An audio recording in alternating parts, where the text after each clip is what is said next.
नारायणं नमस्कृत्यं नरं नरोत्तमं देवी सरस्वती व्यासं ततो जयम् उदीरयेत्. वेदव्यास महाभारत आपण आदी पर्व बघत आहोत आणि त्यामध्ये द्रौपदी स्वयंवर हे आपण गेल्या भागामध्ये बघितले.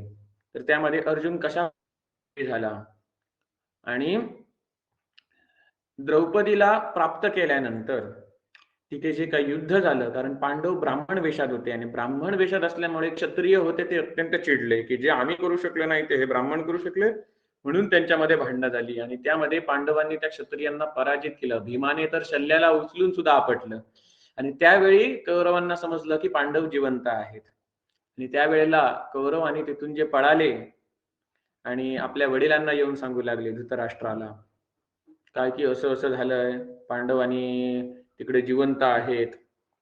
धृतराष्ट्राला सांगायला ते जात होते. त्याबद्दल आपण नंतर बघणार आहोत. त्याने धृतराष्ट्राला काय काय सांगितलं ते आधी इकडे बघूया. पांचाळ राज्यामध्ये द्रौपदीने आता अर्जुनाला प्राप्त केलं. वरमाळा अर्जुनाच्या गळ्यात घातली. मग त्यानंतर तुम्हाला सांगितलं होतं की जेव्हा त्या द्रुपद राजाला समजलं की हे 5 पांडव आहेत, तेव्हा द्रुपद राजाला खूप आनंद झाला की यांच्यासारखे पराक्रमी पुत्र आहेत आणि त्याला पहिली गोष्ट ही जाणून आनंद झाला की हे लाक्षागृहामध्ये मेले असं मी ऐकलं होतं, पण हे वाचले कसे ते विचारलं द्रुपद राजाने. तेव्हा पांडवांनी सर्व काही सांगितलं, जसं घडलं होतं, कसे आपण वाचलो, विदुरांनी कशा प्रकारे आपल्याला वाचवलं ते सर्व सांगितलं. म्हणजे देवतारी त्याला कोण मारी. कीर्तनामध्ये सुद्धा एक श्लोक सांगितला जातो, ऐसे परमसख्य धरिता देवास लागे भक्ताची चिंता पांडव लाक्षागृही जळता विवरद्वारे काढिले. म्हणजे अर्जुन हा परमात्माचा म्हणजे श्रीकृष्णाचा सखा, ऐसे परमसख्य धरिता देवास लागे भक्ताची चिंता. भक्ताची चिंता कोणाला लागते? देवाला. मग पांडव जेव्हा लाक्षागृहात जाळले जात होते तेव्हा भगवंताच्याच प्रेरणेने विदुर पांडवांना त्या योजनेमधून वाचवण्यात सफल ठरले. तर हा सर्व वृत्तांत पांडवांनी महाराज द्रुपदला सांगितला आणि द्रुपदला खूप आनंद झाला. आणि त्यानंतर जेव्हा हे पांडव द्रौपदीला आपल्या गृही घेऊन आले. आपल्या गृही म्हणजे कुठे? तर ज्या कुंभाराच्या घरामध्ये हे तात्पुरते राहत होते त्या ठिकाणी. तर तिथे कुंती मातेला वाटलं काय कोणतरी आलेले आहे, तिने बघितलं नाही. मग पांडवांनी बाहेरूनच अशी मस्करी करून सांगितली, आई आज आम्ही बघ वेगळीच भीक आणलेली आहोत. तेव्हा कुंती म्हणाली, हो का, चला तर ती वाटून घ्या आता पाचांमध्ये. आणि मग जेव्हा कुंतीला समजलं की यांनी भीक म्हणून मला सांगितलं, पण येताना यांनी एक राजकुमारी स्वयंवरामध्ये जिंकून आणलेली आहे, तेव्हा ते म्हणू लागले, अरे मी हे काय बोलले, तुम्ही आधी भीक हा शब्द कशाला वापरला, मला थोडंच माहित. मग ती बोलली की मी आतापर्यंत सत्य बोलत आलेली आहे, कधीही खोटं माझ्या मुखातून बाहेर पडलेलं नाही. अशी ती बोलल्यानंतर आता करायचं काय?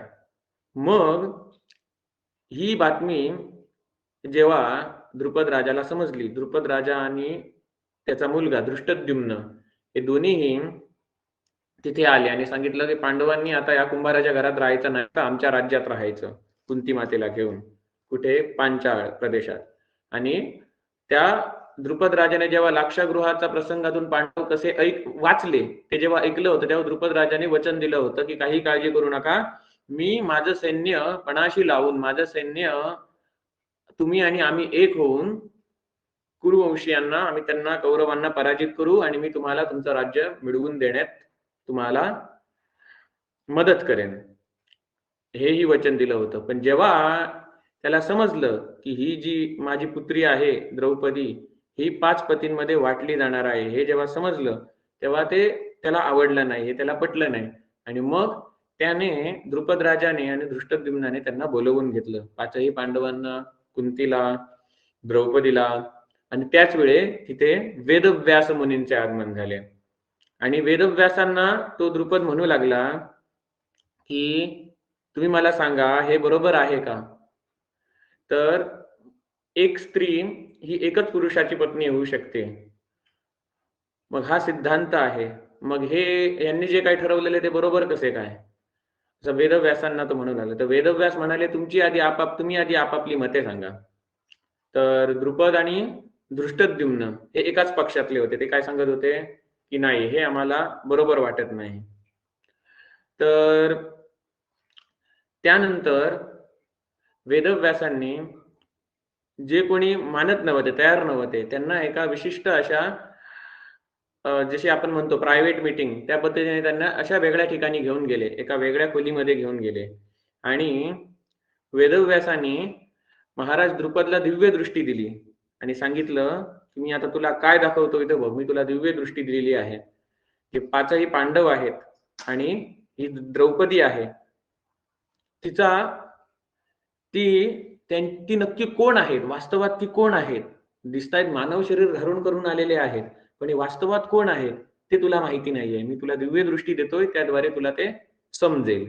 व्यासांनी त्या पांचाळ राजाला म्हणजे द्रुपदाला दिव्य दृष्टी दिली आणि त्याला साक्षात भूतकाळ त्याच्या समोर आणून दाखवला. म्हणजे त्यामध्ये काय दृश्य दिसलं त्या पांचाळ राजाला? ते असं की जो धर्म आहे, जो यमराज आहे, त्या यमराजाने एक मोठं यज्ञ आरंभलं होतं. ते यज्ञ अनेक वर्ष चाललं होतं आणि त्यामुळे यमराजाचे जे काम आहे काय की वेळ आल्यानंतर त्याच्या कर्मानुसार त्या जीवाचा प्राण घेऊन जाणे, हे जे काय, आणि म्हणजे शरीर तिथेच पडायचं. प्राणहरण करणारा जो देवता आहे यमराज, मृत्यूची देवता, हीच यज्ञामध्ये व्यस्त असल्यामुळे इकडे पृथ्वीवरती लोकांची संख्या वाढत गेली. मृत्यूच होत नव्हते तेवढी वर्ष कोणाचे, कारण यमराज कशामध्ये बिझी, यमराज कशामध्ये व्यस्त, तर यज्ञ करण्यामध्ये व्यस्त. त्यामुळे पृथ्वीवरती भार वाढला आणि पृथ्वीवरती भार वाढल्यामुळे तिथे आसुरी प्रवृत्तीचे लोक जन्माला आले. म्हणजेच काय, जे असुरांनी मानवी कुळात जन्म घेतला होता, जरासंध असेल, ते तुम्हाला सगळं मी आधी सांगितलेलं आहे. आणि त्यामुळे पृथ्वी भारपीडित झाली. मग भारपीडित पृथ्वीने गोमातेचं रूप धारण केलं होतं, देवतांकडे गेली होती. देवता वगैरे सगळे मिळून ब्रह्मदेवाकडे गेले होते आणि त्यांना सांगितलं की असुरांनी पृथ्वीवरती उत्पात माजवलेला आहे आणि पृथ्वी भारपीडित झालेली आहे, काहीतरी उपाय सांगा. आणि आम्ही आता मनुष्यांद्वारे भयभीत झालेलो आहोत. ब्रह्मदेव म्हणाले, तुम्हाला भयभीत होण्याचं कारण काय? ते तर मनुष्य आहेत आणि तुम्ही तर अमर देवता आहात. मग इंद्र म्हणाला की आम्ही अमर आहोत, पण तिकडे मृत्यूची देवता आहे, तीच यज्ञ करण्यामध्ये व्यस्त आहे. मग हे मनुष्य सुद्धा येत नाही आहे, किती काही केलं तरी. मग ब्रह्मदेव म्हणाले ठीक आहे, यावरती बघूया. मग ते सर्वजण नारायणाकडे गेले, भगवान नारायणांकडे. हे सांगितलं आहे पुढे. मग कृष्ण अवताराची विनवणी आणि केली, अवतार घेण्यासाठी विनवणी केली, तो सर्व पूर्व वृत्तांत तुम्हाला सांगितलेला आहे. पण जेव्हा ब्रह्मदेवांकडे हे गेले होते आणि ब्रह्मदेवांनी सांगितलं यावरती काहीतरी आपण करू, तेव्हा इंद्र त्या सभेतून परतत असताना, इंद्र आदी देवता, त्यांनी बघितलं की एक जी नदी आहे, त्या नदीमधून एक सोनेरी फूल वाहत येतंय. आणि हे फूल कुठून वाहत आलं ते बघण्यासाठी इंद्र आणखी पुढे गेले, तर आणखी एक सोनेरी फूल वाहत येतंय. मग हे सुद्धा फूल कुठून आलं, तर आणखी एक सोनेरी फूल वाहत येतंय. मग ही नक्की फुलं येतात कुठून, सोनेरी फुलं, ते बघण्यासाठी इंद्राने पाठलाग केला त्या दिशेचा. आणि ते त्या नदीतून जिथे फूल येत होतं, त्या नदीचा जिथे उगम आहे त्या ठिकाणी जाऊन पोचले आणि बघतात तर काय, तिथे एक स्त्री पाण्यामध्ये प्रविष्ट होऊन रडत आहे आणि आपला चेहरा दाखवत नाहीये, रडत आहे. मग इंद्राने विचारलं की तू कोण आहेस आणि का रडतेस? तेव्हा ती म्हणाली, या मी तुम्हाला दाखवते काय कशासाठी रडते ते तुम्हाला समजेल. आणि त्यावेळेला ती स्त्री हिमालयाच्या पर्वतावर घेऊन गेली आणि इंद्राने बघितलं की त्या हिमालयाच्या पर्वतावरती एक मनुष्य आपल्या स्त्री बरोबर बसलेला आहे, क्रीडा विनोद करत आहे आणि त्याची दाढी वगैरे वाढलेली आहे, जटा वाढलेल्या आहेत आणि अशा अवस्थेत तो आपल्या पत्नी बरोबर विनोद करत आहे. हे बघून इंद्राला राग आला. इंद्र म्हणाला, मी जगताचा ईश्वर आहे आणि मी देवतांचा राजा आहे आणि मी इथे प्रवेश केला तरी तू माझा आदर सत्कार केला नाहीस. आपल्याच कामामध्ये व्यस्त आहेस? असा इंद्राने त्याला बोलल्यानंतर तो जो तिथे पुरुष बसला होता जटाधारी, त्यांनी फक्त स्मितहास्य देऊन इंद्राकडे फक्त नजर फिरवली. इंद्राकडे नजर फिरवल्यानंतर इंद्राचं जे शरीर होतं ते एकदम घट्ट बनलं, हलतच नव्हतं. लाकडाप्रमाणे, लाकडाची जशी मूर्ती असते त्याप्रमाणे इंद्राचं शरीर बनलं घट्ट. इंद्राला हलता सुद्धा येईना. आणि तो जो व्यक्ती होता त्याने इशारा केला होता, फक्त इशाराने, डोळ्याच्या नजरेने इंद्राला कसं बनवलं होतं, मूर्तीप्रमाणे बनवलं होतं, लाकडाच्या मूर्तीप्रमाणे घट्ट. इंद्राचा हातपाय हलेना. आणि मग त्या पुरुषाने, तिची स्त्री रडत होती, तिला सांगितलं घेऊन ये त्या इंद्राला इथे. आणि इंद्राला त्या स्त्रीचा जेव्हा त्या इंद्राला स्पर्श झाला तेव्हा त्याचं शरीर पुन्हा कसं झालं, जसं होतं तसं शिथिल झालं. म्हणजे जे घट्ट झालं होतं, हातपाय हलवता येत नव्हते, ते पुन्हा शिथिल झालं. ते शरीर पुन्हा शिथिल झाल्यानंतर इंद्राने माफी मागितली, माफ करा, माफ करा, मी तुम्हाला ओळखलो नाही. ते कोण होते? साक्षात महादेव होते. इंद्राने त्यांना ओळखलं नाही. महादेव म्हणाले, तुला लय घमंड झाला आहे का? तिकडे बघ, ती गुहा दिसते, त्या गुहेच्या द्वारावरती एक दगड लावलाय, ते काढून बघ. आणि इंद्राने तो गुहेच्या द्वारावरती जो दगड होता तो काढला, बाजूला केला. बघतो तर आपल्यासारखे आणखी 4 इंद्रभूतूर आहेत.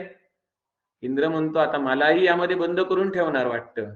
महादेव म्हणाले, बघलं, तुलाही बंद करून ठेवू का? तुमचे जे आचरण आहे, हे आचरण बघून मी यांना बंद करून ठेवलेलं आहे. आता तुझाही क्रमांक आता लागणार आहे. तर इंद्र माफी मागू लागला, नको नको, असे करू नका. तर भगवान महादेव म्हणाले, म्हणजे संपूर्ण महाभारतामध्ये फक्त 3च पात्रे अशी आहेत ज्यांना भगवान हा शब्द लावलेला आहे. कोण? एक म्हणजे ब्रह्मा, दुसरं म्हणजे कृष्ण, आणि तिसरं म्हणजे शिवशंकर. या तिघांनाच ब्रह्मा शब्द, या तिघांनाच भगवान हा शब्द वेदव्यासांनी वापरलेला आहे. बाकीच्यांना इंद्र, देवराज इंद्र अशा प्रकारचे शब्द वापरलेले आहेत. भगवान हा शब्द फक्त तिघांनाच वापरलेला आहे, ब्रह्मा, विष्णू आणि महेश यांना. इथे विष्णू म्हणजे कोण? कृष्ण. तर तेव्हा भगवान महादेव म्हणाले, इंद्रा, यासाठी एक काम आहे करायचं. काय? तर ही जी कन्या आहे, रडत होती, ती कोण आहे? तू अजून तिचा चेहरा बघितला नाहीस. ही दुसरी तिसरी कोण नसून तुझीच पत्नी आहे, इंद्रायणी सची. आणि मी मुद्दाम म्हणून तुला इथे बोलवून आणलेले आहे. हे जे गुहेत 4 बघतोयस तुझ्यासारखे इंद्र, हे तुझेच अंश आहेत. आणि तू मिळून तुम्ही 5 इंद्र झालात. म्हणजे एकाच इंद्राचे 5 अंश. जसे एकाच धर्म म्हणजे यमराजाचे 3 अंश जन्माला आले ना पृथ्वीवरती. एक म्हणजे कोण? विदुर, दुसरा म्हणजे युधिष्ठिर, आणि तिसरा म्हणजे एक वाल्मिकी, जो रामायणातील वाल्मिकीपेक्षा भिन्न होता. त्याच्याबद्दल मी तुम्हाला त्याची कथा सुद्धा सांगितली आहे. तर जसे विदुर, युधिष्ठिर आणि वाल्मिकी हे 3 एकाच यमराजाचे अंश आहेत, तसेच एकाच इंद्राचे इथे आता 5 अंश होते. आणि त्या इंद्राची बायको इंद्रायणी सची सुद्धा तिथे होती. तेव्हा महादेवांनी सांगितलं की काय? तर आता पृथ्वीवरती जे असुर माजलेले आहेत, ज्या असुरांनी मानवी कुळात जन्म घेतलेला आहे, तर त्यांना अद्दल घडवण्यासाठी, पृथ्वीचा भूभार हलका करण्यासाठी भगवान श्रीहरीने पृथ्वीवरती अवतीर्ण होणार आहेत. भगवान श्रीहरी पृथ्वीवरती अवतीर्ण होणार आहेत. आम्ही त्यांच्याजवळ प्रार्थना करण्यासाठी जाऊयाच, पण तत्पूर्वी तुम्हाला सांगून ठेवतो की तुम्हीही 5 जणांनी, तुम्ही एकाच इंद्राचे 5 स्वरूप आहात, बरोबर? तुम्हीही 5 जणांनी पृथ्वीवरती जन्म घ्या आणि ही इंद्रायणी आहे, ही तुमची पत्नी बनून येईल. आणि मग इंद्र म्हणाला, जशी तुमची आज्ञा, आम्ही 5ही जण पृथ्वीवरती जन्म घेऊ, पण आम्हाला 5ही जणांना पृथ्वीवरती मातेच्या गर्भामध्ये आशीर्वाद स्वरूपाने स्थापित करणारा कोणतरी असला पाहिजे ना. मग भगवान महादेव म्हणाले, ठीक आहे. मग एका इंद्राला कोण स्थापित करणार? एका इंद्राला धर्म स्थापित करणार, कुंती मातेला देणार पुत्राच्या स्वरूपात. दुसऱ्या इंद्राला वायू देणार. तिसऱ्या इंद्राला साक्षात सचिपती इंद्र स्वतःहून आपला अंश देणार आहेत. चौथ्या इंद्राला आणि 5व्या इंद्राला जे 2 अश्विनी कुमार आहेत ते कुंतीला देणार आहेत. म्हणून जो धर्मराजाने जो इंद्राचा अंश कुंती मातेजवळ सोपवला तो म्हणजे कोण? युधिष्ठिर. वायूने जो इंद्राचा अंश कुंती मातेजवळ सोपवला तो म्हणजे कोण? भीम. जो इंद्राने आपला अंश कुंती मातेजवळ सोपवला तो म्हणजे कोण? अर्जुन. नकुल आणि सहदेवांनी जे 2 इंद्राचे अंश कुंती मातेजवळ सोपवले ते म्हणजे कोण? नकुल आणि सहदेव. मग अशा प्रकारे हे पाचही पांडव आहेत ते एकाच इंद्राची 5 स्वरूप आहेत, एकाच इंद्राचे 5 अंश आहेत. आणि ही एकाच इंद्राचे हे 5 अंश आणि त्या इंद्राची पत्नी म्हणजे कोण? ही द्रौपदी रूपाने पृथ्वीवरती प्रकट झाली. तर अशा प्रकारे नियोजन केल्यानंतर हे सर्व देवता भगवान नारायणांकडे गेले. मग त्यांचं वर्णन कसं केलं आहे ते तुम्हाला दाखवतो.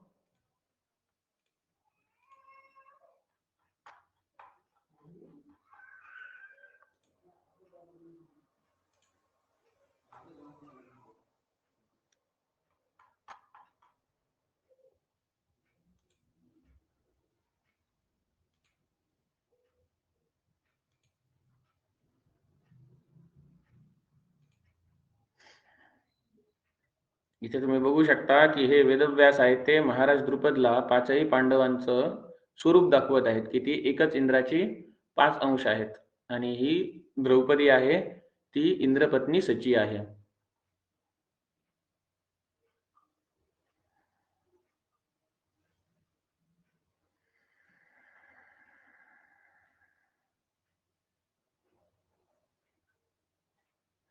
ते जे इंद्राची जी 5 स्वरूपे आहेत, इंद्राचे जे 5 अंश आहेत त्यांची नावं काय आहेत? विश्वभूक, भूतधामा, शिबी आणि शांती आणि तेजस्वी. हे 5 इंद्राच्या अंशांची नावं आहेत जे 5 पांडव म्हणून जन्माला आले होते. तदनंतर उन्हीं के साथ महादेव जी अनंत अप्रमेय अव्यक्त अजन्मा पुराण पुरुष सनातन विश्वरूप एवं अनंत मूर्ती भगवान नारायण के पास गए. आणि त्याच्यानंतर हे सर्व देवता मिळून महादेव म्हणजे शिवशंकर, त्याचबरोबर हे सर्व देवता आणि ब्रह्मदेव, गोरूप धारण केलेली पृथ्वी, हे सर्वजण कुठे गेले होते? भगवान नारायणांकडे गेले होते. मग महाभारतामध्ये भगवान नारायणांचं वर्णन कसे आलेले आहे? अनंत म्हणजे ज्याला अंत नाही, अप्रमेय. अप्रमेय म्हणजे प्रमेयाच्या पलीकडचा, अव्यक्त जो सहसा कोणाला व्यक्त होत नाही, अजन्मा ज्याचा कधी जन्मच झालेला नाही आहे, फक्त भक्तांच्या कल्याणासाठी तो प्रकट होतो. कधी मनुष्य म्हणून प्रकट होतो, मनुष्याचा पुत्र म्हणून प्रकट होतो, तर कधी खांबातूनही प्रकट होतो, जसं नरसिंह रूपात झाला होता. पुराण पुरुष म्हणजे खूप पुरातन पुरुष आहे, खूप आदी आहे तो, आदी पुरुष आहे पुराण पुरुष. सनातन म्हणजे जो कायम अस्तित्वात आहे, शाश्वत आहे, कधीच नष्ट होणार नाही असा. विश्वरूप जो विश्वरूपी आहे, संपूर्ण विश्व हे त्याचंच रूप आहे असं समजा. आणि एवं अनंत मूर्ती, अशा प्रकारे अशा अनंत असलेल्या भगवान नारायणाबरोबर गेले. आणि तुम्हाला पुढे काय झाले ते तुम्हाला आधीच सांगितलेलं आहे का?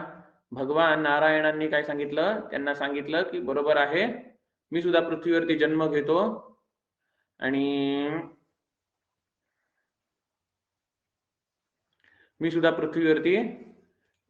सांगितलं. आणि भगवान नारायण त्यांना म्हणाले की तुम्ही सुद्धा आपापल्या अंशाने पृथ्वीवरती जन्म घ्या, मी देवकीच्या पोटी जन्म घेणार आहे. त्याचप्रमाणे हे संकर्षण माझा शेषनाग आहे, तो सुद्धा पृथ्वीच्या पोटी जन्म घेणार आहे. मग त्या शेषनागाला म्हणजे बलरामाला पुढे नाव कसं संकर्षण पडलं हे सांगितलं. देवकीच्या गर्भातून त्याचं आकर्षण झालं आणि रोहिणीच्या गर्भात तो मायेने स्थापित केला, योगमायेने, म्हणून त्याला संकर्षण नाव पडलं. हे सर्व तुम्हाला सांगितलेलं आहे वृत्तांत कृष्ण जन्माच्या वेळी. तर भगवंतांनी इतर देवतांना आवाहन केले की तुम्ही सुद्धा आपापल्या अंशाने पृथ्वीवरती जन्म घ्या. मग त्यामुळे हे आता जे एकाच इंद्राचे जे 5 स्वरूप होते ते 5 पांडव म्हणून जन्माला आले. म्हणजे वेदव्यासांनी महाराज द्रुपदला सांगितलं हे एकाच इंद्राचे जे 5 अंश होते ते 5 पांडव म्हणून जन्माला आहेत आणि इंद्राची पत्नी इंद्रायणी सची ही द्रौपदी म्हणून जन्माला आलेली आहे. म्हणजेच वेदव्यासांनी द्रुपदच्या समोर हे पुराव्यांनिशी दाखवून दिले, दिव्य दृष्टीने दाखवून दिले की ही इंद्रायणी सची ही तुझी पुत्री बनून आलेली आहे. नाहीतर सांग, यज्ञवेदीच्या मधून कोणी कधी प्रकट होतं का? हे दैवी विधान आहे. आणखी एक या मागचा इतिहास आहे, तो सुद्धा तुला सांगतो, की जी इंद्रायणी सची आहे ती पूर्वजन्मांमध्ये एक ब्राह्मणाची कन्या होती. हा भाग सुद्धा वेदव्यासांनी त्या द्रुपदला सांगितला. आणि तिचं लग्न होत नव्हतं म्हणून तिने महादेवाची खूप उपासना केली होती आणि सांगितले होते, वर माग वर माग वर माग, पती पती दे पती दे पती दे पती दे पती दे. 5 वेळा तिने सांगितलं. जेव्हा भगवान म्हणाले की वर माग असं सांगितलं, तेव्हा ती काय म्हणाली, पती दे पती दे पती दे पती दे पती दे, सर्व गुणांनी संपन्न असं मला पती दे, अशी ती 5 वेळा बोलली. आणि भगवान शिवशंकर म्हणाले, असं का, ठीक आहे, तुला 5 पती प्राप्त होतील. तेव्हा ती म्हणाले, असं कसं? भगवान म्हणाले, तूच तर मला सांगितलं 5 वेळा पती दे पती दे पती दे असं. मग म्हणाले, आता नाही, पुढच्या जन्मामध्ये तुझी इच्छा, हा जो वरदान आहे ते तुला प्राप्त होणार आहे. मग ते वरदान प्राप्त करण्यासाठी महादेवांनी ही लीला घडवून आणली होती. इंद्राला तिथे आणलं होतं. इंद्राची 4 स्वरूप आणि इंद्राची ही मिळून 5 स्वरूप. मग 5 स्वरूप, एकाच इंद्राचे 5 अंश, आणि त्याची पत्नी इंद्रायणी सची म्हणून ती तपस्विनी जन्माला आली, जिने 5 वेळा वरदान मागलं होतं. म्हणजेच जे महादेवांनी वरदान दिलं की 5 पती प्राप्त होतील म्हणून, म्हणजे ते 5 पती कोण असणार, ते एकाच पुरुषाचे 5 अंश असणार, म्हणजे एकाच इंद्राचे 5 अंश आहेत. म्हणजे ते 5 पांडव एकाच इंद्राचे 5 अंश आहेत. आणि ते जरी वेगवेगळे भिन्न भिन्न दिसत असले तरी ते कोण आहेत, एकच आहेत, एकच इंद्र आहे. त्यामुळे हिचं सतीत्व सुद्धा नष्ट होणार नाही. अशी सर्व व्यवस्था महादेवांनी घडवून आणली. आणि हे सर्व वेदव्यासांनी द्रुपदला सांगितलं आणि सांगितलं की मी तुला दिव्य दृष्टी दिलेली आहे, तुला हे सर्व दाखवलेलं आहे, आता तू पांडवांकडे नजर फिरवून बघ या दिव्य दृष्टीने, आणि तुझी जी पुत्री आहे द्रौपदी, हिच्याकडे सुद्धा नजर फिरवून बघ, कोण दिसतायत तुला. आणि जेव्हा महाराज द्रुपदने बघितलं पांडवांकडे, तर त्याला जे 5ही पांडव आहेत ते एकच इंद्र दिसू लागले. इंद्रच दिसू लागले त्याला, ते 5 इंद्र समोर आहे जसं दिसू लागले. म्हणजे एकाच इंद्राचे ते 5 स्वरूप आहेत. म्हणजे देह वेगवेगळे, आत्मा एक असं समजा.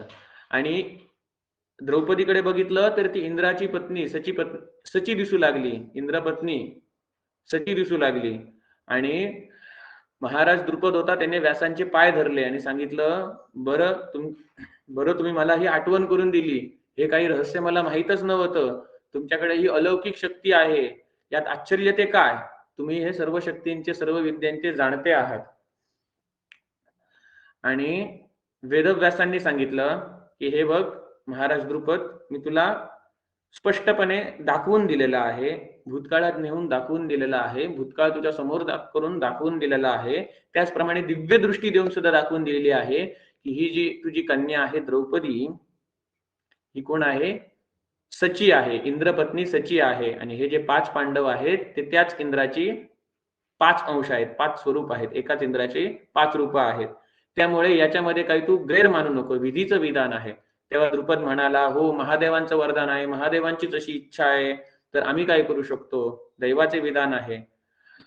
मग एकाच इंद्राचे हे 5 स्वरूप आहेत ते मला माहिती नव्हतं, आणि आता हे इंद्राचे स्वरूप आहेत, देवतांचे कार्य करण्यासाठी पृथ्वीवरती जन्माला आलेले आहेत, अशा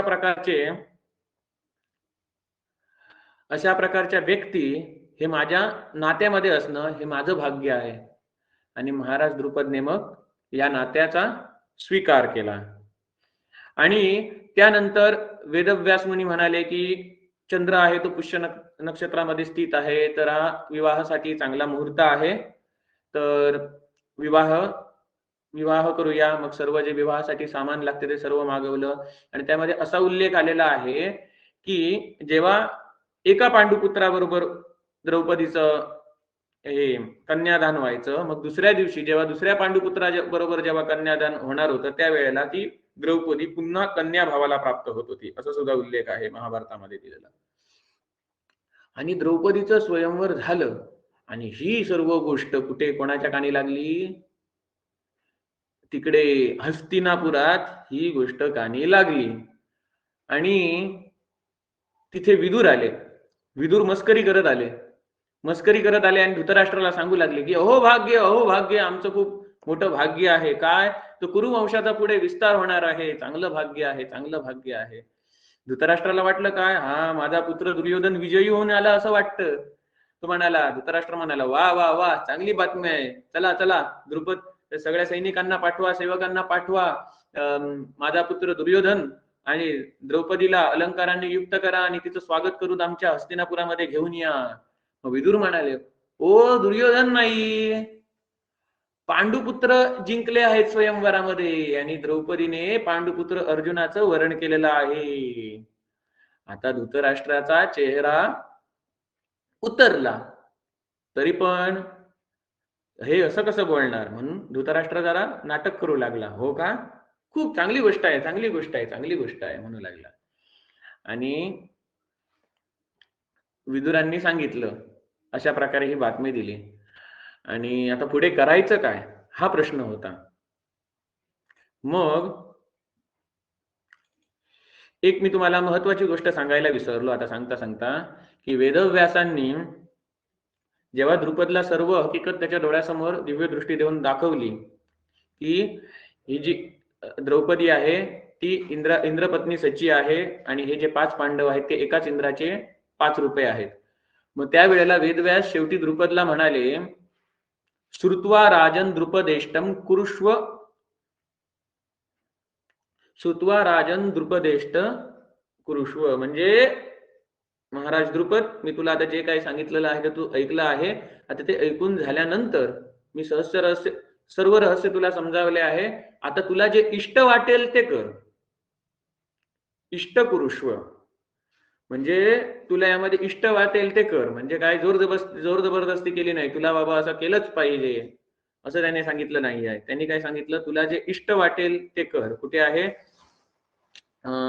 आदी पर्वामधील जे वैवाहिक पर्व आहे त्यामधील 196व्या अध्यायातील 53वा श्लोक, 196व्या अध्यायातील 53वा श्लोक दाखवतो तुम्हाला.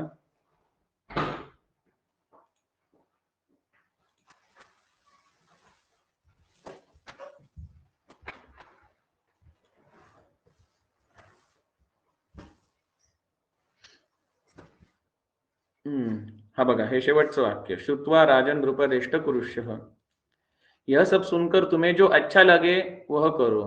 म्हणजे त्याला स्वतंत्र दिलंय द्रुपद राजाला. आणि मग तो द्रुपद राजा म्हणू लागला, हा साक्षात महादेवांनी असं केलेलं आहे तर मी काही विरोध करू शकत नाही. आणि हे रहस्य मला आधी माहिती नव्हतं की हे 5ही पांडव आहेत ते एकाच इंद्राची 5 रूपे आहेत ते. तर अशा प्रकारे ही जी बातमी तिकडे आता हस्तिनापुरात लागली, तेव्हा आता शकुनी उपदेश देऊ लागला की आता काय केलं पाहिजे. त्यानंतर भूरिश्रवा उपदेश देऊ लागला की काय केलं पाहिजे. त्यानंतर दुर्योधन आणि कर्ण हे धृतराष्ट्राला सांगू लागले की काय केलं पाहिजे. त्यानंतर धृतराष्ट्र म्हणाले की आपण जे भीष्म, द्रोण, विदुर आहेत व इतर मंत्री यांच्याबरोबर सुद्धा बोलून आपण ठरवले पाहिजे की पुढे काय काय केलं पाहिजे ते. मग ते आता आपण बघूया. ही जेव्हा बातमी लागली तेव्हा शकुनी काय म्हणू लागला,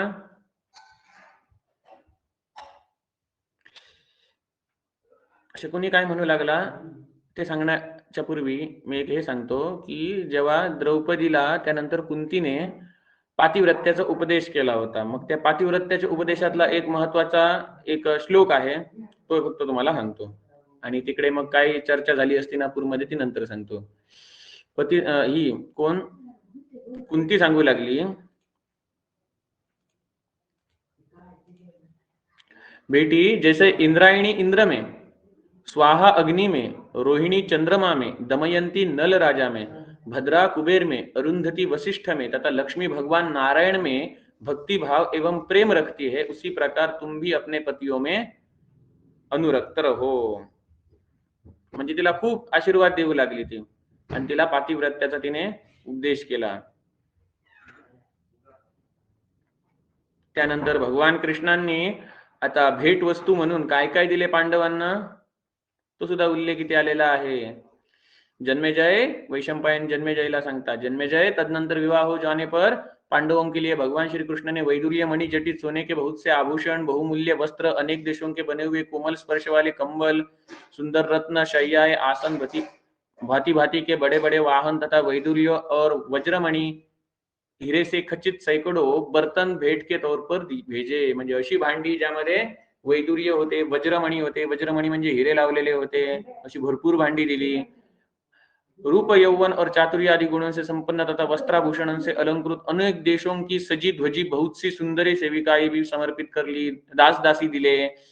इसके सिवा अमे आत्मा मधुसूदन ने, आता इथे बघा मधुसूदन हा शब्द आलेला आहे, म्हणजे संपूर्ण महाभारतामध्ये तुम्ही बघाल तर कृष्णाला कृष्ण या शब्दाने कमी संबोधलं गेलेलं आहे, पण जास्तीत जास्त त्यांच्यासाठी कसे शब्द आलेले आहेत कृष्णासाठी? नारायण, मधुसूदन, माधव, विष्णू.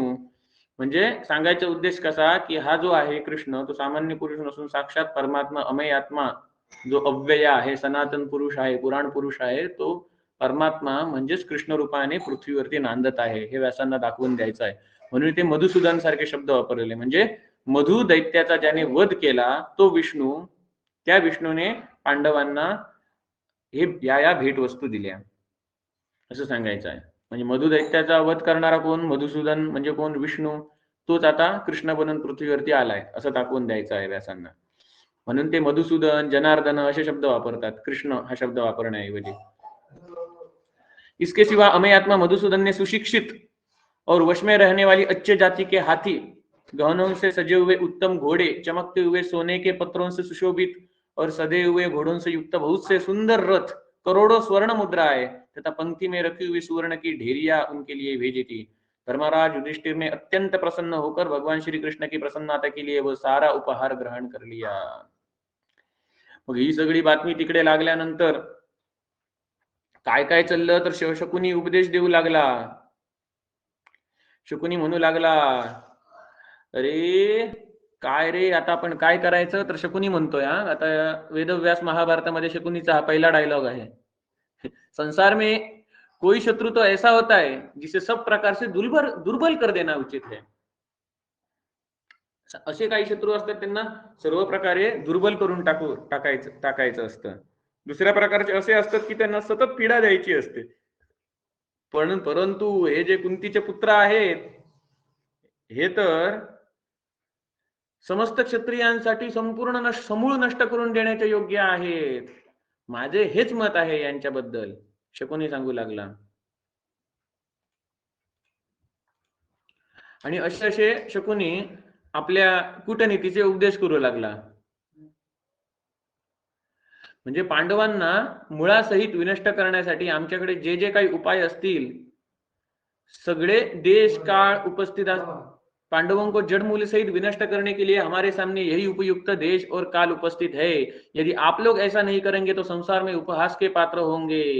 ये पांडव जिस राजा के आश्रय में रहने की इच्छा रखते हैं उस द्रुपद का बल और पराक्रम मेरी राय में बहुत थोड़ा है। जब तक वृष्णि वंश के श्रेष्ठ वीर यह नहीं जानते कि पांडव जीवित है, पुरुष सिंह चेदिराज प्रतापी शिशुपाल भी जब तक इस बात में अनभिज्ञ है तभी तक पांडवों को मार डालना चाहिए। म्हणजे शकुनीला काय सांगायचे आहे की जोपर्यंत इतर राजांना समजत नाही की पांडव जिवंत राहिलेले आहेत, ते राजा येऊन यांच्याशी मिळत नाहीत, म्हणजे हे आणखी यांचं बळ वाढणार, हे होण्या अगोदरच आपण ह्या पांडवांना संपवून टाकलं पाहिजे। राजन, जब ये महात्मा राजा द्रुपद के साथ मिलकर एक हो जाएंगे, जब ये पांडव राजा द्रुपद के साथ मिलकर एक हो जाएंगे तब इन्हें परास्त करना अत्यंत कठिन हो जाएगा। असे शकुनी उपदेश देऊ लागला। जब तक हल धारण करने वाले बलराम जी के द्वारा संचालित बलवान योद्धाओं की सेनाएं स्वयं ही आकर कौरव सेना रूपी खेती पर टिड्डियों की भांति टूट न पड़े तब तक हम सब लोग एक साथ आक्रमण करके इस नगर को नष्ट कर दे। नरश्रेष्ठ वीरो, म्हणजे काय म्हणतायत, आपण सर्वांनी काय करे, हे बलराम वगैरे आपल्यावरती आक्रमण करणार पुढे, जर पांडवांना मिळाले तर बलराम कृष्ण, मग आपलं काय खरं नाही। म्हणून आता काय करूया, आता आम्ही त्यांच्यावरती धाड घालूया आणि त्यांचे जे पांडव सध्या जे राहतात ते नगरासहित त्यांना नष्ट करूया। मैं इस अवसर पर यही सर्वोत्तम कर्तव्य मानतो। शकुनी म्हणाला, आता सध्याच्या वेळेला हेच केलं पाहिजे असं मला वाटतं। मग दुर्बुद्धी शकुनीचा हा प्रस्ताव ऐकून सोमदत्ताचा पुत्र हरीश्रवा त्याने एक उत्तम गोष्ट सांगितली। काय? अपने पक्ष की और शत्रु पक्ष की भी सातों प्रक्रियाओं सातों प्रकृतियों को ठीक ठीक जानकर ही देश और काल का ज्ञान रखते हुए 6 प्रकार के गुणों का यथावसार प्रयोग करना चाहिए. आता यामध्ये 7 अंग कुठले, 7 प्रकृती कुठली सांगितलेली आहे ती म्हणजे स्वामी, अमात्य, सुहृद, कोश, राष्ट्र, दुर्ग आणि सेना. आणि हे काय झाले 7 प्रकृती आणि 6 प्रकार के गुण सांगितले. 6 प्रकारचे गुण कुठले, संधी, विग्रह, यान, आसन, द्वैधी भाव आणि समाश्रय. संधी म्हणजे काय, जो शत्रू असेल तर त्याच्याशी काय करणे, गोड गोड बोलून मैत्री करणे, हे काय झालं संधी. त्याच्याबरोबर लढाई करणे, हे काय झालं विग्रह. त्यानंतर आक्रमण करणे, याला काय म्हणतात, यान म्हणतात. वाट बघणे म्हणजे वेळ येऊ दे मग मी त्याच्यावरती आक्रमण करणार, याला काय म्हणतात, आसन म्हणतात. आणि दुरंगी नीती म्हणजे काय, त्याला दाखवून देणे की मी तुझ्या बाजूने आहे पण काहीतरी आपल्या मनात वेगळा भाव असणे, याला काय म्हणतात, द्वैधी भाव म्हणतात. आणि आपल्यापेक्षा बलवान राजाची शरण घेणे, याला काय म्हणतात, समाश्रय म्हणतात. म्हणजे तो भूरिश्रवा म्हणू लागला, आपल्या पक्षातले आणि शत्रू पक्षातले जे 7 प्रकृती आहेत, म्हणजे काय, स्वामी, राज्याचे स्वामी, अमात्य, सुहृद, कोश, राष्ट्र, दुर्ग म्हणजे किल्ला आणि सेना, ह्यांची आधी माहिती काढली पाहिजे. आणि देश आणि काळाचं ज्ञान ठेवून 6 प्रकारचे गुण आहेत त्यांचं वेळोवेळी प्रयोग केला पाहिजे. 6 प्रकारचे गुण म्हणजे काय सांगितलं, संधी, विग्रह, यान, आसन, द्वैधी भाव आणि समाश्रय. स्थान, वृद्धि, क्षय, भूमि, मित्र तथा पराक्रम, इन सब की ओर दृष्टि रखते हुए यदि शत्रु संकट से पीड़ित हो तभी उस पर आक्रमण करना चाहिए, हा सांगू लागला. आणि तो अर्जुनाबद्दल सांगू लागला की अर्जुन जो आहे, जो प्रजेची नेहमी कशी काळजी घेतो, असा गोड गोड बोलतो अर्जुन की त्याच्यामुळे जी प्रजेच्या हृदयाला आनंद होतो. मनोहर वचन बोलने वाले अर्जुन की वाणी कभी ऐसा वचन नहीं बोलती जो अयुक्त, आसक्तिपूर्ण, मिथ्या तथा अप्रिय हो. हे सुद्धा तो सांगते, अर्जुन कधी खोटं बोलत नाही, तो मिथ्या बोलत नाही. सगळे जे पांडव आहेत ते राजोचित लक्षणांनी संपन्न आहेत, उपरयुक्त गुणांनी विभूषित आहेत. मी असा एकही वीर बघत नाही जो पांडवांना समूळ नष्ट करू शकतो. असा कोण सांगतो, सोमदत्त पुत्र भूरिश्रवा. त्यांची जी प्रभाव शक्ती आहे पांडवांची ती विपुल आहे, मंत्रशक्ती सुद्धा प्रचूर आहे, उत्साह शक्ती सुद्धा पांडवांमध्ये भरपूर आहे. त्याचप्रमाणे जो युधिष्ठिर आहे तो चांगल्या प्रकारे जाणतो की स्वाभाविक बळाचा प्रयोग कधी केला पाहिजे, कधी मित्राचा प्रयोग केला पाहिजे आणि कधी सैन्य बळाचा प्रयोग केला पाहिजे. राजा युधिष्ठिर साम, दाम, दंड, भेद ह्या नीतीद्वारे योग्य वेळी शत्रूला कसं जिंकायचं त्या प्रयत्नात असतात. ते क्रोधाने कधी उलट वाकडं पाऊल, ते म्हणजे क्रोधाने कधी ते चुकीचं पाऊल टाकत नाही, तर ते काय करतात, साम, दाम, दंड, भेद या नीतीने शत्रूला ते यथासमय जिंकतात. त्याचप्रमाणे युधिष्ठिर जे आहे ते खूप हुशार आहेत. ते काय करतात, तर धन देऊन जे शत्रू असतील, मित्र असतील तथा सेना असेल तर त्यांना ते खरेदी करतात सेना, आणि आपले सैन्य आहे ते आणखी मजबूत बनवतात. त्यामुळे हे आपल्याला अशक्य आहे त्यांचा मुळापासून उच्छेद करणे. त्यापुढे तो सांगतो, भूरिश्रवा सांगतो की अशक्यान पांडवानां मन्ये दैवेरपि सवासवे येषामर्थे यदा युक्तो कृष्ण संकर्षणावुभव. म्हणजे काय, मी असं मानतो की इंद्र आदी देवता जरी एकत्र झाले तरी पांडवांचे काही बिघडवू शकत नाही, ज्या पांडवांचे सहाय्य कृष्ण आणि अर्जुन करत आहेत. इथे म्हटलं आहे, अशक्यान पांडवान मन्ये दैवैरपि सवासवे येषामर्थे सदा युक्तो कृष्ण संकर्षणावुभव. संकर्षणावुभव, संकर्षण म्हणजे कोण, बलराम. मग संकर्षण नाव का पडलं ते मगाशी तुम्हाला सांगितलं. त्याच्यामुळे असं सांगून तो त्या कौरवांना सावध करू लागला.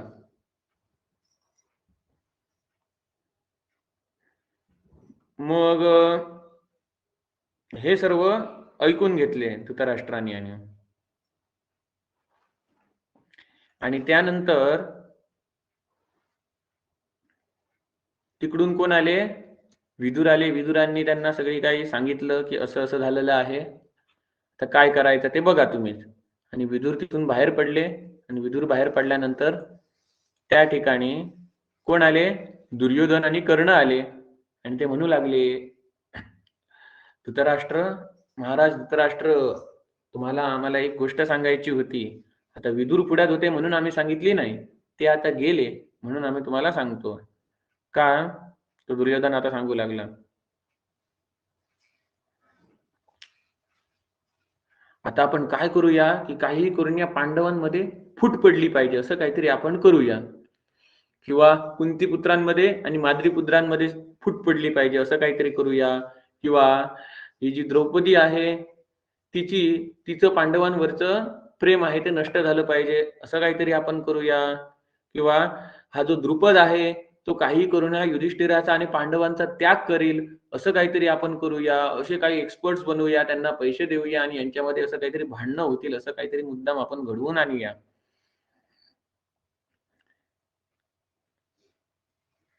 किंवा आपण काय करूया, आपण त्यांना सांगूया की या तुम्ही आमच्याकडे या, त्यांना बोलवून घेऊया, आपल्याकडे त्यांना राहायला देऊया आणि मग त्यांच्यावरती आपण आक्रमण करूया. अशा प्रकारचे वेगवेगळे उपाय सांगू लागला. पण त्यानंतर कर्ण म्हणाला की हे जे काही दुर्योधना तू काही उपाय सांगितले आहेस त्यांचा काही उपयोग होणार नाही. कारण द्रुपद राजाला काय पैसे देऊन तू काय करणार? द्रुपद राजाकडे अगोदरपासूनच भरपूर धन आहे, तो हे पैशासाठी तो भुलणारा नाही आहे. त्याचप्रमाणे या पांडवांमध्ये तू फूट सुद्धा पाडू शकत नाही, कारण ते एकाच द्रौपदीमुळे बांधले गेलेले आहेत. एक द्रौपदी आहे, ती पाचही पांडवांना एकत्र ठेवील, त्यामुळे त्या पाचही पांडवांमध्ये फूट पाडणे हे सुद्धा अशक्य आहे. त्याचप्रमाणे ही द्रौपदी मोठी पतिव्रता असल्यामुळे तिच्यामध्ये सुद्धा फूट पाडणे शक्य नव्हते. म्हणून कर्ण काय म्हणाला, आपण असं करण्यापेक्षा आपण काय करूया, जोपर्यंत पांडवांना कोणी सहाय्यक मित्र, त्यांचे मित्र राजा मिळालेले नाही आहेत, तोपर्यंत ते काय आहेत, कमजोर आहेत. तोपर्यंत आपण आपलं सैन्य घेऊन पांडवांवरती काय करूया, आक्रमण करूया आणि पांडवांना तिथेच मुळापासून नष्ट करून टाकूया. नाहीतर जर आणखी जर आपण वेळ घालवला तर काय, हळूहळू पांडव बलवान बनतील. आता द्रुपदने त्यांना आपलं सैन्य दिलं आणि पुढे जाऊन आणि कोण राजा, मित्र राजा होतील त्यांचे, आणि पुढे त्यांना आपापलं सैन्य सुद्धा देतील, त्यांचे मित्र बनतील. मग त्यांना अडवणं, मग त्यांना संपवणं हे कठीण होऊन बसेल. मग अशा प्रकारे कर्णाने भाषण दिलं. तेव्हा धृतराष्ट्र म्हणाला, बरोबर कर्ण, तू सांगतोयस ते बरोबर आहे. तर आता आपण काय करूया की जे मोठमोठे व्यक्ती आहेत, भीष्म, द्रोण, विदुर आणि तुम्ही दोघे जण एकत्र तुम्ही बसा आणि आपण एक सभा घेऊया आणि त्यामध्ये पुढे काय करायचं ते आपण ठरवूया. त्यानंतर भीष्मांना वगैरे बोलवलं गेलं. भीष्म आले, द्रोण आले, विदुर आले, त्याचप्रमाणे मुख्य मंत्री आले. मुख्य मंत्री आले आणि हे जे दोघे जण दुर्योधन आणि कर्ण हे सुद्धा तिथे बसले होते. मग आता या सभेमध्ये पहिला मान भीष्मांना दिला गेला. मग भीष्मांना विचारलं गेलं की या विषयावर तुम्हाला काय करावं असं वाटतं, योग्य मत मला सांगा. मग भीष्मांनी आपल्या भाषणाची सुरुवात केली. भीष्म म्हणाले, मला पांडवांच्या विरोधात युद्ध घडणे, पांडवांच्या विरोधात युद्ध करणे हा विचार मला कदापि आवडलेला नाही आहे. माझ्यासाठी जसे धृतराष्ट्र आहे तसाच माझ्यासाठी पांडू सुद्धा आहे. त्यामुळे जसे धृतराष्ट्राचे पुत्र आहेत तेवढंच प्रेम माझं पांडूंच्या पुत्राच्या विषयी सुद्धा आहे. जसे गांधारीचे पुत्र मला आपले वाटतात तसेच कुंतीचे पुत्र सुद्धा मला आपले वाटतात. त्यामुळे उगाच काहीतरी भांडणं नको. जशी आपण दुर्योधनाचं रक्षण करतो तसंच पांडवांचं सुद्धा रक्षण केलं पाहिजे. त्यामुळे एकाच देशामध्ये भावाभावांमध्ये भांडणं तर ही मला बरोबर वाटत नाही. मग काय केलं पाहिजे, तर माझ्या मते भीष्म सांगतात, माझ्या मते या दोघांनी संधी केली पाहिजे एकमेकांची. दोघांनी एकत्र राहिलं पाहिजे, एकत्र कुटुंब राहिलं पाहिजे, काही वैरभाव ठेवताना. आणि ते जर मान्य नसेल तर अर्ध अर्ध राज्य दोघांनी घेतलं पाहिजे. अर्ध अर्ध राज्य दोन्ही पक्षांना मिळालं पाहिजे. कारण दुर्योधना, तुला जसं वाटतं की माझे बाबा आंधळे होते, मी तर आंधळा नाही ना, मला राज्य मिळालं पाहिजे. त्याचप्रमाणे पांडव सुद्धा पांडुपुत्र आहेत आणि पांडू आणि धृतराष्ट्र हे भाऊभाव आहेत. म्हणजे त्यांच्या वाटेला सुद्धा राज्य आहे, त्यांना सुद्धा तुझ्यासारखंच वाटत असणार की आम्हाला सुद्धा हे राज्य भेटलं पाहिजे. मग दोघांचा पक्ष बरोबर आहे, म्हणून दोघांना एकाच राज्याचे समान 2 हिस्से दिले पाहिजेत, असं मला तरी वाटतं. असं कोण? भीष्म म्हणाले. आणि भीष्म त्यापुढे म्हणाले धृतराष्ट्राला, आणि धृतराष्ट्रा तू ऐक, की या अगोदर जो लाक्षागृहात जे काही षडयंत्र झालं ते मला काही माहित नव्हतं, आणि जेव्हा मला बातमी लागली की पांडव जिवंत आहेत तेव्हा मला खूप आनंद झाला. पण जेव्हा लाक्षागृहात हे पांडव जाळले गेले हे समजलं तेव्हा मी लोकांच्या समोर, काही तर पशुच्या समोर सुद्धा डोळे वर करून बघण्याची माझी हिंमत होत नव्हती. एवढी मला लाज वाटली होती की मी या राज्यामध्ये असताना हे असं सगळं घडलं त्याची. पण लोक मला काय म्हणतील, आतापर्यंत माझी काय ख्याती होती आणि आता हे काय झालं, लोक काय म्हणतील, भीष्माचा सुद्धा याच्यात हात होता असं म्हणतील. त्यामुळे मी नजर उठवून कोणाकडेच बघत नव्हतो, एवढी मला लाज वाटत होती. एखाद्या पशुकडे सुद्धा मी नजर उचलून बघत नव्हतो. पण जेव्हा पांडव जिवंत आहे ते समजलं तेव्हा मला खूप आनंद झाला. त्यामुळे धृतराष्ट्रा, तुला आधीच सर्व लोक आहेत ते म्हणत आहेत की हे सगळं धृतराष्ट्राने मुद्दाम घडवून आणलेलं आहे, त्याचा हात असणार पांडवांना लाक्षागृहात जाण्यामध्ये. त्यामुळे जर तू पांडवांना बोलवून घेतलंस आणि मी सांगितलेला उपाय केलास, एकतर तू संधी तरी कर, म्हणजे कौरवांची आणि पांडवांची संधी होऊ दे, एकत्र कुटुंब नांदू दे, आणि ते जर मान्य नसेल तुझ्या पुत्रांना तर दोघांसाठी अर्ध अर्ध राज्याचा हिस्सा वाटून देऊ. हा तरी विचार मान्य कर, म्हणजे तुझ्यावर जो लाक्षागृहाचा जो कलंक लागलेला आहे तो कलंक तरी पुसेल, असं भीष्मांनी सांगितलं. मग भीष्मांनी आपलं भाषण दिल्यानंतर द्रोणाचार्य उठले आणि द्रोणाचार्यांनी सांगितलं, राजा धृतराष्ट्र, आता तुला सलाह पाहिजे आमच्याकडून, बरोबर? तर सलाह जो देणारा असतो त्यांनी अशीच सलाह द्यायची ज्यामध्ये धर्म, अर्थ आणि यश याची प्राप्ती झाली पाहिजे. हे आम्ही परंपरेपासून, गुरु शिष्य परंपरेपासून आम्ही शिकत आलेलो आहोत. माझी सुद्धा तीच संमती आहे जे भीष्मांनी सांगितलं. भीष्मांनी सांगितले ते बरोबर आहे असं मला वाटतं. कुंती पुत्रांना अर्ध राज्य दिलं पाहिजे, अर्ध्या राज्याचा वाटा कुंती पुत्रांना दिला पाहिजे, आणि हाच परंपरेतून चालत आलेला धर्म आहे. त्यामुळे हे राजा धृतराष्ट्र, आता काय करा की जो द्रुपद आहे, महाराज द्रुपद, त्याच्याकडे कोणतरी प्रिय वचन बोलण्यावाला, चांगला गोडगोड बोलण्यावाला, चांगला गोडगोड बोलणारा कोणतरी मनुष्य पाठवा, आणि त्या राजाला, द्रुपद राजाला भेट द्या आणि पांडवांचा सत्कार करा, आणि पांडवांच्या सत्कारासाठी एक सैन्य पाठवा आणि त्यांना थाटामाटात इकडे बोलवून आणा. कुठे? हस्तिनापुरात बोलवून आणा, आणि पांडवांचं स्वागत करा, सत्कार करा, आणि त्यांना त्यांचं अर्ध राज्य द्या, त्यांच्या वाट्याचं अर्ध राज्य द्या. हे जेव्हा द्रोणाचार्यांनी सांगितलं तेव्हा कर्ण चिडला आणि कर्ण म्हणू लागला, महाराज, भीष्माजी आणि द्रोणाचार्यांनी जे काही सांगितलेलं आहे ते मला अजिबात पटलेलं नाही. हे काय मला अजिबात पटलेलं नाही आहे. आणि हा कर्ण एक एक त्यांना सांगू लागला, हे जे आहेत हे तुम्हाला जी सल्ला देत आहेत ती बरोबर आहे असं मला वाटत नाही, त्यांच्यावरती विश्वास तुम्ही ठेवू नका, असं कर्ण सांगू लागला.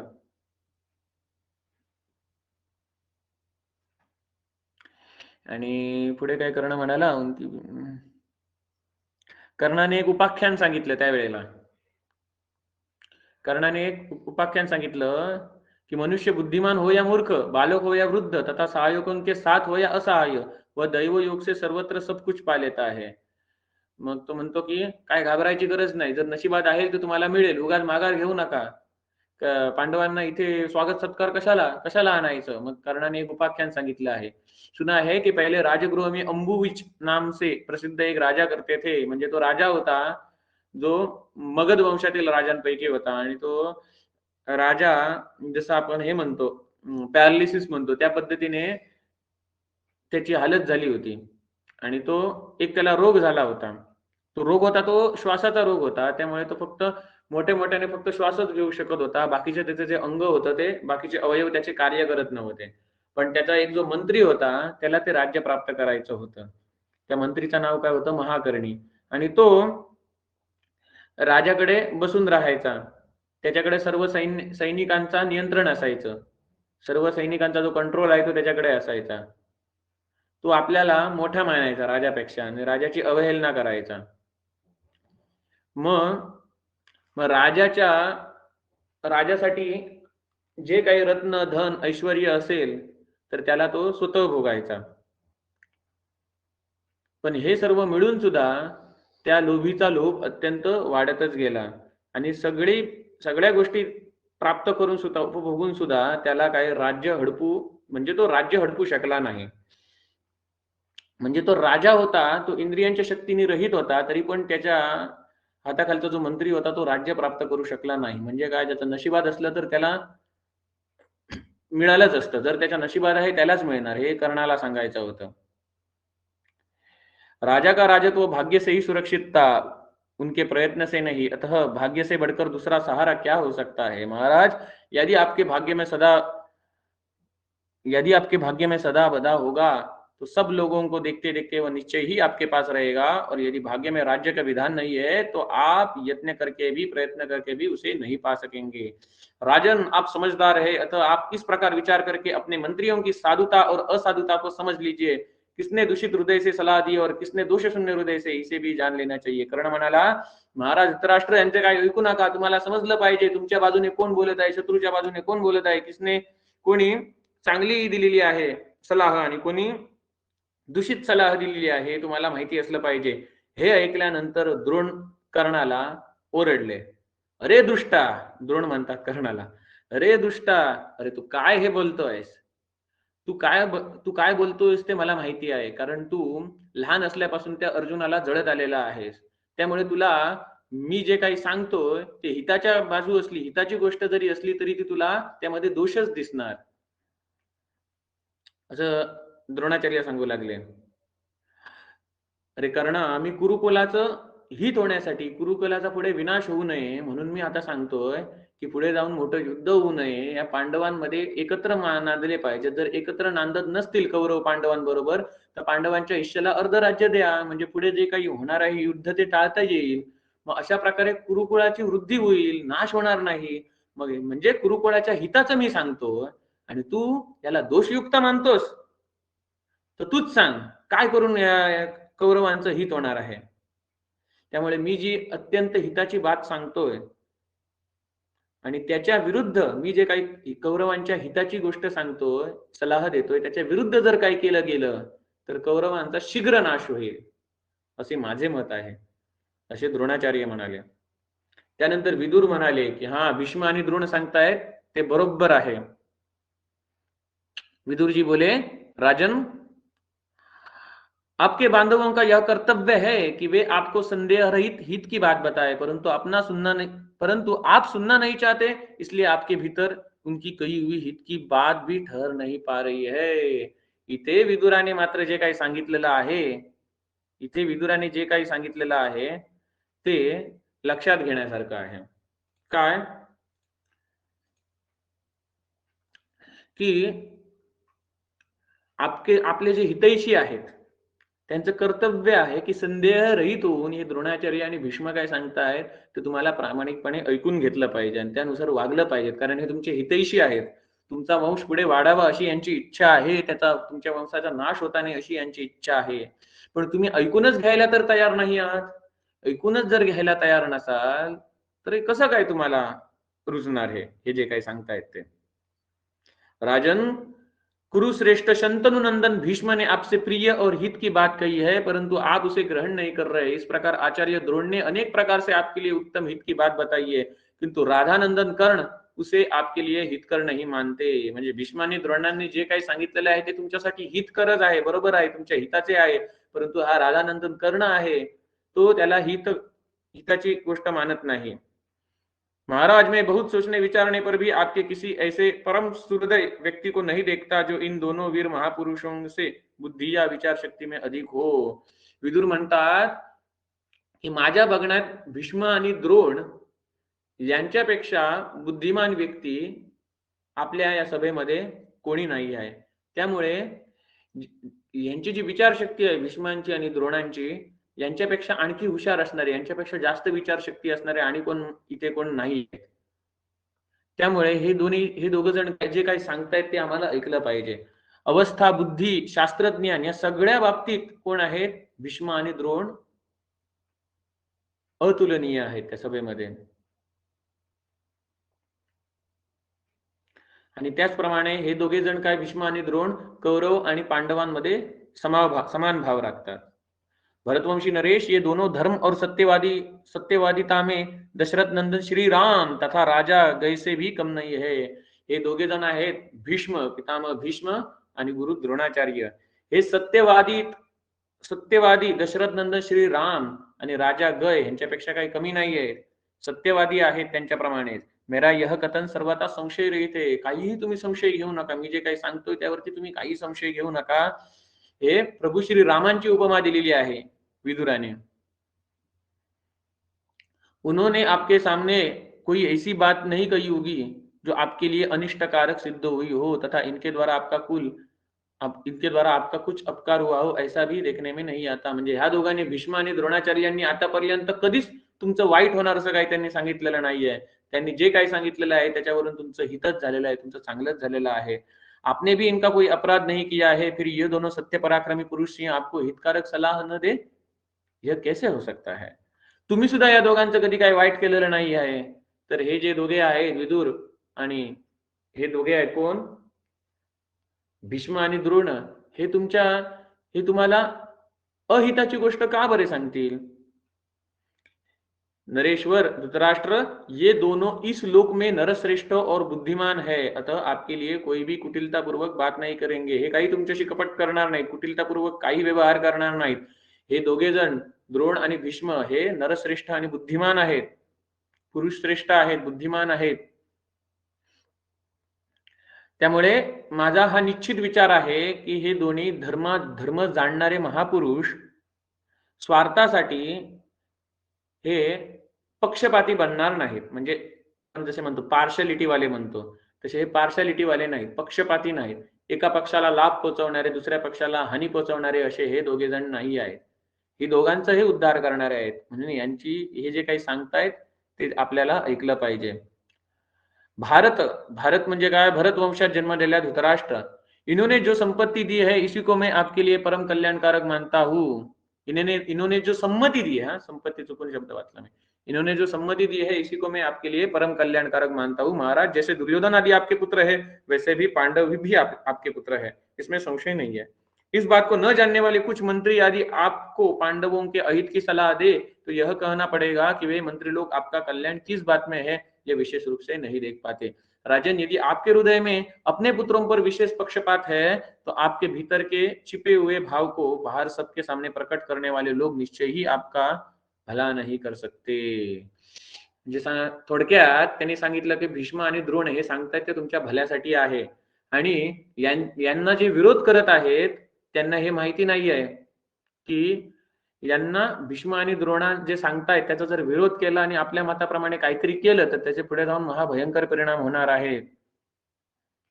महाराज, इसीलिए दोनों महातेजस्वी महात्मा आपके सामने कुछ खोलकर नहीं कह सके हैं. इन्होंने आपको ठीक ही सलाह दी है परंतु आप उसे निश्चित रूप से स्वीकार नहीं कर सकते. मग ह्या दोघांनी तुम्हाला सर्व काही सांगायचा प्रयत्न केला पण तुम्ही निश्चित रूपाने त्याचा स्वीकार करत नाही आहात. इन पुरुष शिरोमणियों ने जो पांडवों के अजय होने की बात बताई है वो बिल्कुल ठीक है. पुरुष सिंह, आपका कल्याण हो. विदुर म्हणाले की हे दोन पुरुष शिरोमणी आहेत द्रोण आणि भीष्म, यांनी जे पांडव अजय आहेत, पांडवांना हरवणं कठीण आहे, हे सर्व तुम्हाला सांगितलेलं आहे. ते खरोखरच त्यांनी बरोबर सांगितलेलं आहे. त्यामुळे तुमचं कल्याण हो.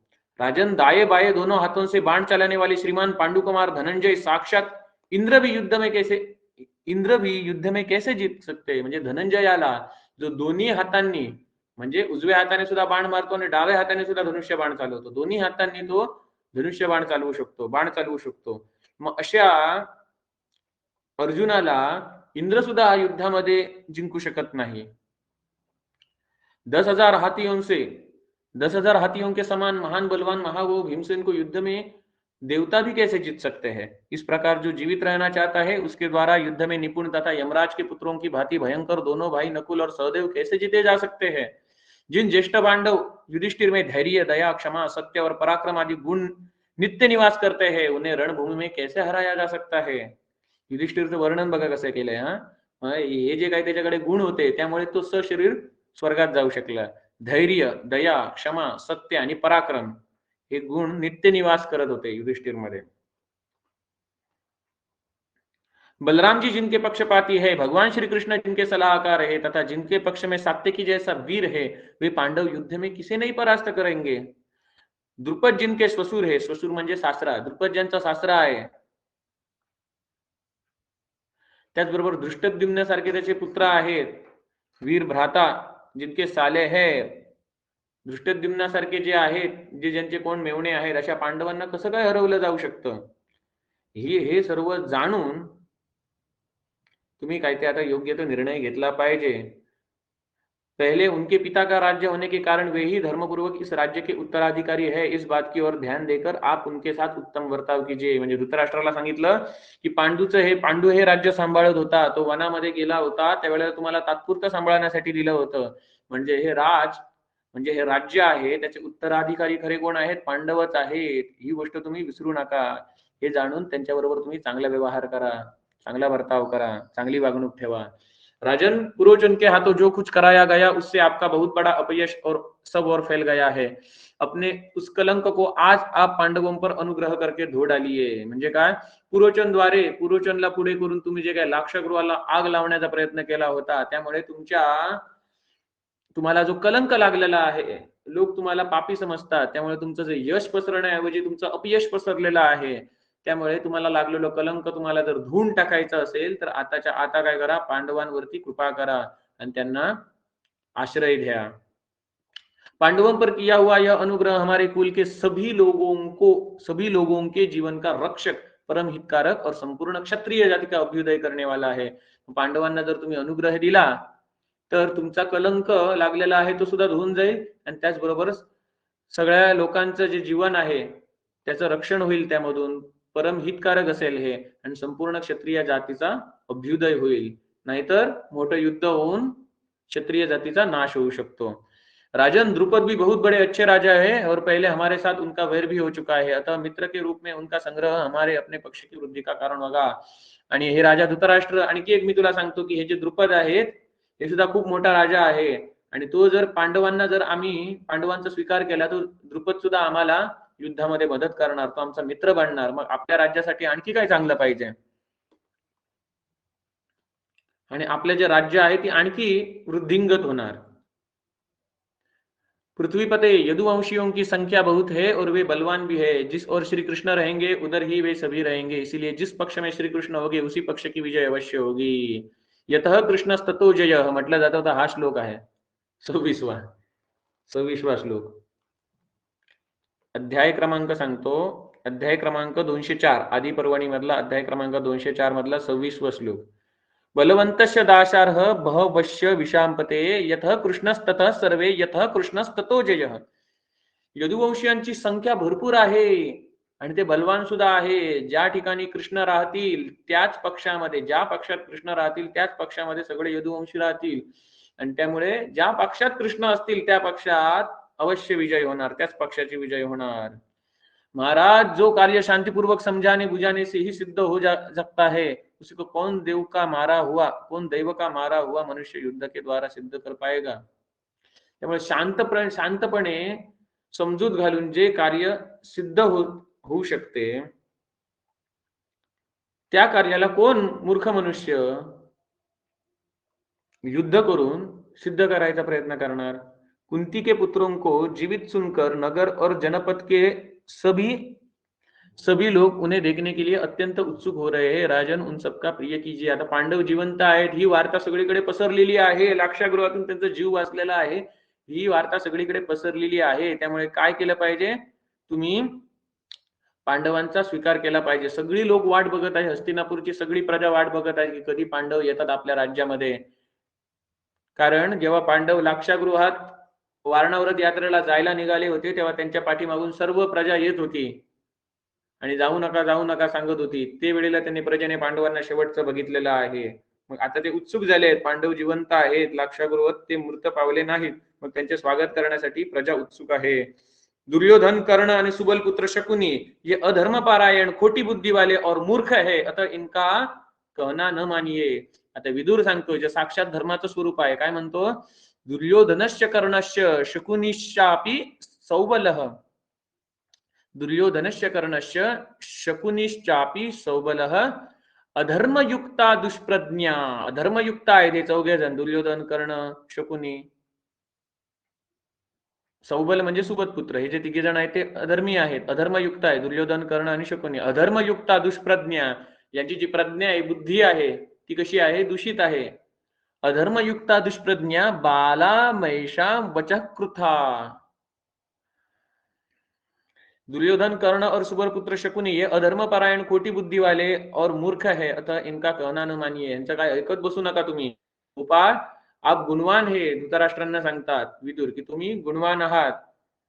मी तुम्हाला आधीच सांगितलं होतं की दुर्योधन की अपराध से निश्चय ही यह समस्त प्रजा नष्ट हो जाएगी. म्हणजे जेव्हा दुर्योधनाचा जन्म झाला होता तेव्हा तुम्हाला ज्योतिष जाणाऱ्या ब्राह्मणांनी सुद्धा सांगितलं होतं. त्याचबरोबर मी सुद्धा तुम्हाला खूप वेळा सांगत आलेलो आहे की या दुर्योधनामुळे तुम्ही बाकीचे तुमचे उरलेले सगळे पुत्र आहात ते सुद्धा तुम्ही गमावून बसणार आहात.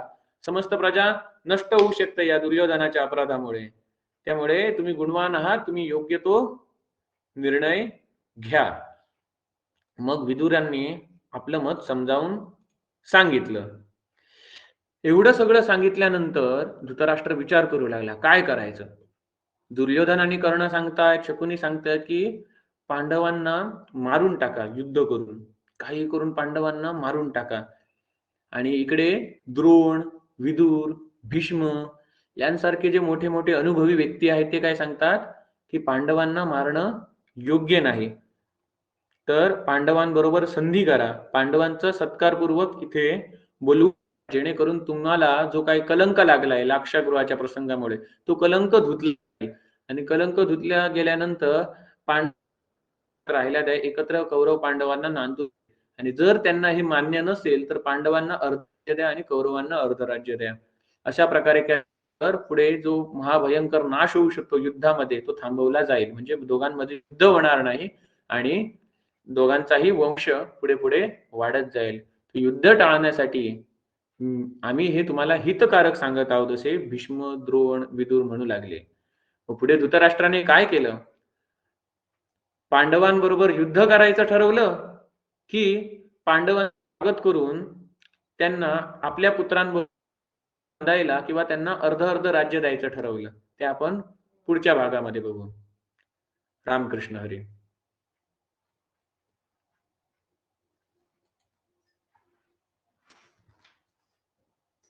तर उद्याच्या 9:30च्या भागामध्ये आपण बघणार आहोत की एकीकडे कर्ण आणि धृतराष्ट्र, एकीकडे कर्ण आणि दुर्योधन धृतराष्ट्राला ब्रेन वॉश करत आहेत आणि दुसरीकडे द्रोणाचार्य, भीष्म आणि विदुर हे धृतराष्ट्राला हिताचा उपदेश देत आहेत, जेणेकरून कौरवांचा वंश पुढे वाचला पाहिजे, काही मारकाट होता कामा नये. मग धृतराष्ट्र कोणाचं ऐकेल? दुर्योधनाचं आणि कर्णाचं की भीष्म, द्रोण आणि विदुर यांचं ऐकून पांडवांचं स्वागत करेल आणि आपल्यावरती लागलेला जो लाक्षागृहाच्या प्रसंगाचा कलंक आहे तो धुवून टाकेल. तो धृतराष्ट्र कोणाचं ऐकेल? पांडवांचं तो स्वागत करील का? हे आपण उद्याच्या भागामध्ये बघूया. रामकृष्ण हरी.